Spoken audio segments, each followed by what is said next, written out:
ઘણા દિવસથી રાહ હતી, એ સમય આવી ગયો છે દોસ્તો. ઘણા દિવસથી રાહ હતી મારા વાલા મિત્રો. ઘણા બધા કોમેન્ટના માધ્યમથી મને કહેતા હતા કે હેતલ કુમાર, આખી કેરી ફ્રીઝરની અંદર સ્ટોરેજ કેવી રીતે કરાય એ બતાવો ને પ્લીઝ, બતાવો ને કેવી રીતે કરવી.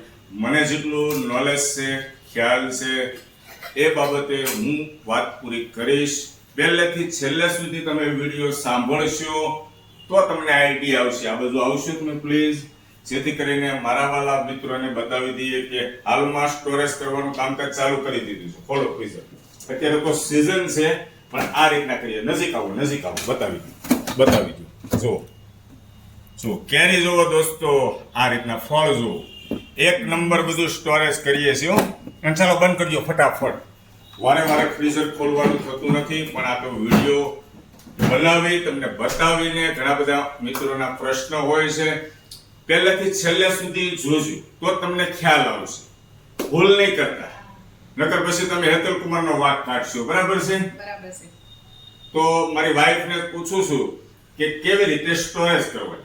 કેરી એકદમ સરસ પાકી જાય એટલે મસ્તની થઈ જાય એટલે સાફ કરીને ધોઈને કપડેથી કોરી કરીને પછી સ્ટોરેજ કરી દેવાની. કાંઈ વીટવાનું નથી, એમને જ સ્ટોરેજ કરવાની છે. એમને છૂટી મૂકી દીધી છે ફ્રીઝરની અંદર. આ ફ્રીઝરનું ખાનું છે, એની અંદરનું ખાનું છે પ્લાસ્ટિકનું ખાનું છે ને, એની અંદર છૂટી મૂકી દીધી. જોયું, ઘણા બધા મિત્રોનો પ્રશ્ન છે હેતલ કુમાર શેમાં મૂકવાની, કઈ કોઈ પેકિંગ નહીં કરવાનું, પેકિંગ નહીં કરવાનું, ખુલ્લું રાખવાનું. અમને જેટલું નોલેજ છે એ બાબતે તમારી સાથે શેર કરીએ છીએ. અમે કાંઈ એના જાણકાર નથી. અને હું તો એમ કહું છું, તમે સ્ટોરેજ કરો ને તો 1 મણ 2 મણ નહીં ભરી દેતા મારા વાલા. થોડી ટ્રાય કરવા જ કરશો. ટ્રાય કરવા માટે. અને આની પાછળની વિધિ પૂરેપૂરી હું તમને સમજાવું છું કે કેવી રીતે કઈ બાબતનું ધ્યાન રાખવું. હા, તમે જેમ કીધું એમ કેરીને બરાબર સાફ કરી પાણીમાં ધોઈ કોરા કપડાથી લૂછીને પછી મૂકવાની વ્યવસ્થિત.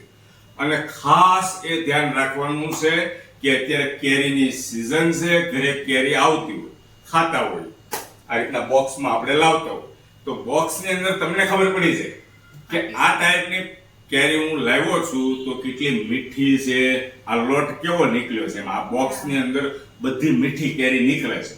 તો એમાંથી તમને એમ લાગે ને આ બોક્સમાંથી મીઠી કેરી નીકળે છે અને બરાબર પાકી ગઈ છે, એ પીસ સારા અલગ કરવા. 3 કે 4, એવું નથી કે એકારે બધા ભરી દીધા. હવે 3-4 પીસ એ તમારા અંદર મૂકી દેવાના. જો અંદર ફ્રીઝરમાં એકવાર કેરી જતી રહેશે પછી એનો રૂપ, રંગ, મીઠાશ વધવાનું નથી. એઝ ઇટ ઇઝ જે હશે. ઘણીવાર કેવું થાય, હજી કેરીનો ટાઈમિંગ 5 કે 7 દિવસ લાગે એમ હોય, પાકે એમ હોય, અને 3 દિવસ થયા હોય, પેટી લાવ્યા હોય, શેષ ખટાશ હોય, એ આપણે સ્ટોરેજ કરી દઈએ.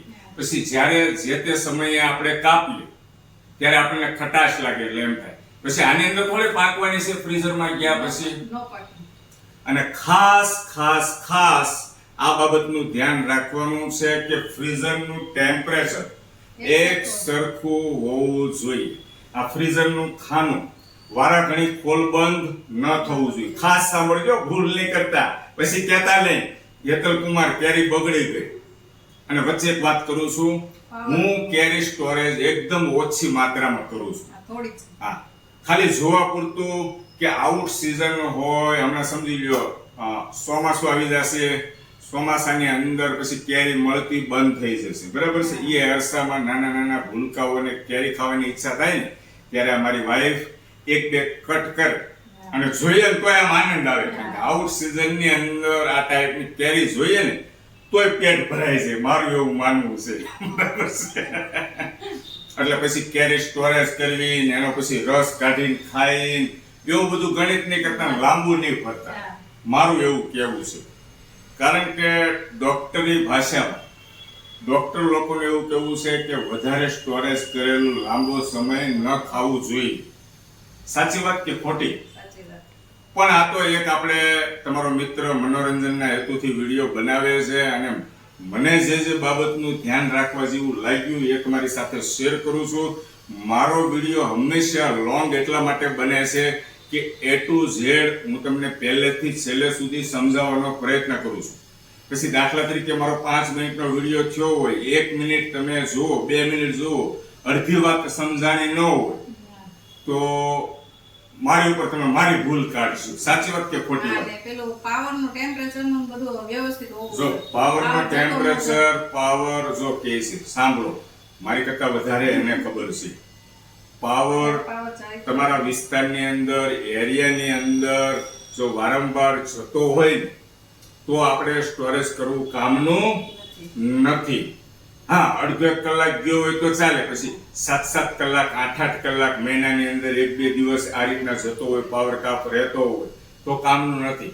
કારણ કે એક સરખું ટેમ્પરેચર રાખશો તો જ ફ્રીઝરની અંદર એ લાંબો ટાઈમ સુધી સારી રહેશે વસ્તુ, કોઈ પણ વસ્તુ હોય. પછી અને ખોલબંધ એવી વસ્તુ હોય. ખાનું ખોલબંધ ન થવું જોઈએ. છોકરા કેવું કરતા હોય, અંદર પેપ્સી, આઈસ્ક્રીમ લો મૂકતા વારાઘડી ખાનું ખોલે, જોવે મમ્મી હોય કે રસોડામાં કામ બહાર કરતા હોય, ચોકડીમાં કે અગાસી ઉપર કપડા લેવા કે ત્યારે છોકરાને ટેવ હોય છે, આપણે મારા ઘરે કે તમારા ઘરે વારાઘડી ફ્રીઝર ખોલીને જોઈ પેપ્સી છે, આઈસ્ક્રીમ છે, હા.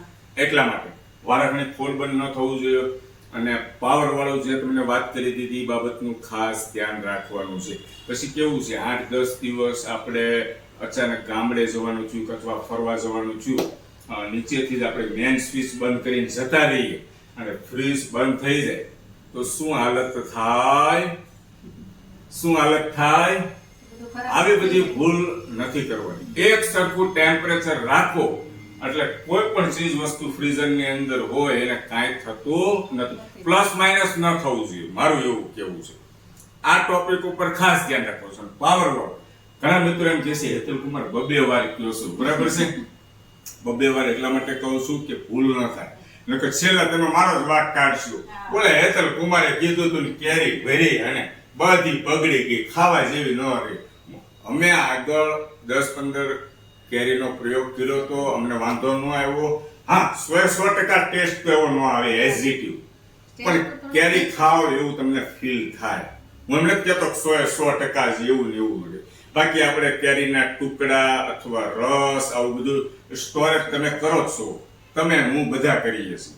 હું તો મારી વાઈફને સ્ટોરેજ કરવાની ખાસ ના પાડું. સિઝન હોય ત્યારે જ તમારે ખાઈ લેવાનું, સ્ટોરેજ નહીં કરવાનું. પણ આ તમારા મિત્રને ફળ ને એવું બધું બતાવવાનો શોખ છે ને, આઉટ સિઝન હોય ત્યારે આ કેરી વચ્ચે પાછો વિડીયો લાવીશ ને બતાવીશ.